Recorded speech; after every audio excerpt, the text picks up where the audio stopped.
যা তোমার নয় তা তুমি পেয়ে গেলেও তা কখনই তোমার হয়ে ওঠে না।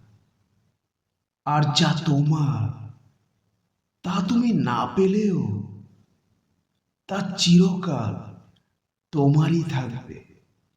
সুতরাং কারো হৃদয় বা ইচ্ছের বিরুদ্ধে তাকে নিজের করে পেতে যেও না, বরং ছেড়ে দাও, মুক্ত করে দাও।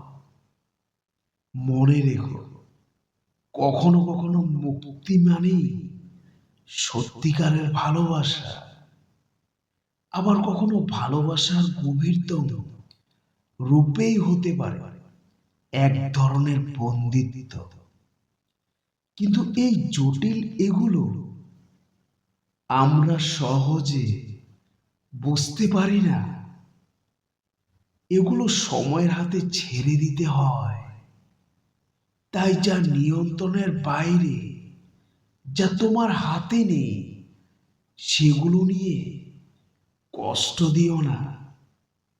সময়ের হাতে সব ছেড়ে দাও, কারণ সময়ই আমাদের জীবনের সব প্রশ্নের উত্তর খুঁজে দেয়।